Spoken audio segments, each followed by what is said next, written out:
Right. Now, last year, the UNWTO Secretary General and a delegation visited Namibia for the first time, also the first visit to Africa by him since the pandemic broke. How significant was this visit, especially at a time where the tourism sector is really challenged by the COVID-19 pandemic? Yes, this visit was response to an invitation by the government of Namibia, and it was during the time when the Secretary General had also started some travels to certain destinations around the world, and primarily it was to send two key strong messages. First of all, is to show that yes, we can travel to destinations in this time as long as it is done in a safe and responsible manner. But at the same time, it's important to show that countries like Namibia and especially Africa, where we didn't have that many cases recorded, to show the world that these countries has also been doing the necessary steps to set up the required protocols to show that it was safe for them to travel, because the protocols primarily was for the protection of the nationals of the countries first and foremost, but also to show that it would also be translated to visitors that visited the country. So from the point of arrival to the airports, to the hotels, to the different destinations in the country that the Secretary General and his delegation visited, they experienced all the protocols that the country had in place in order to be able to show the world that Namibia was indeed prepared and ready to welcome visitors back to its shores.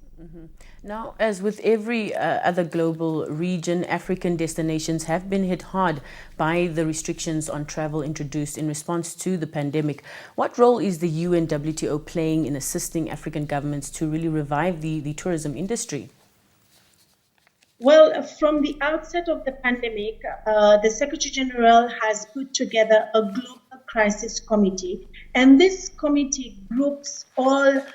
several countries that are members of the UNWTO around the world, but also it includes the private sector stakeholders as well as other UN specialized agencies such as ICAO, such as World Health Organization. And the primary objective of this committee was obviously to bring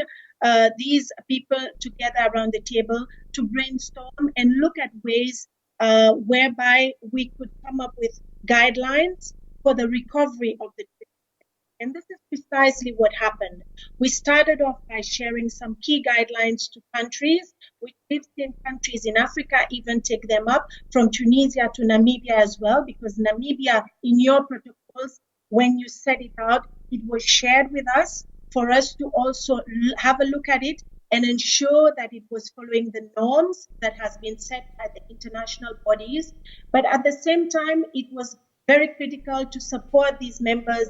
in putting up these guidelines. We also worked very closely with CNN, whereby we launched a campaign, a media campaign that was entitled Stay Home and Travel Tomorrow. Why did we do that? Was precisely to tell the general public that whilst we are working from home, whilst we browse our computers, that we look at the destinations in Africa and around the world, and that we keep it at the top of minds, because we need to remain visible. We need to stay in the minds of the travelers, so that when they decide to travel again and when it's safe to do so, they will have these destinations at the top of minds to which they will travel. We went also a little bit further. We put together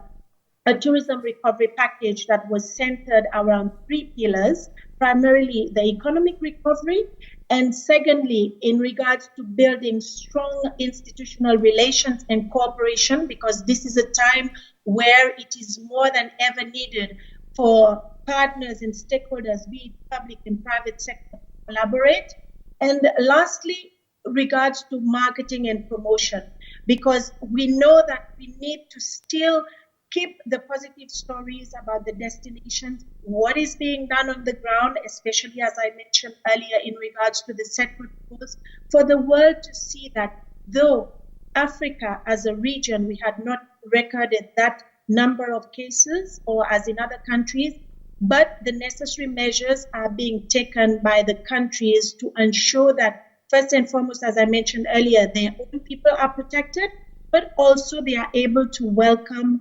visitors in a responsible manner. Now, a team of the UNWTO is currently in the country with the aim of producing a 120-page coffee table book on sights and sounds of the Namibian tourism industry and gastronomy. Can you tell us more about this project? Well, part of the UNWTO agenda plan, whereby culture is very much centered in this 10-point plan, and the Secretary General really holds this very dear to him, especially when we talk about the gastronomy of Africa. And when he was in Namibia, we did present a small brochure that includes one of your chefs as well as the dishes from Namibia, that together with the Ministry of Tourism and the Tourism Board, we've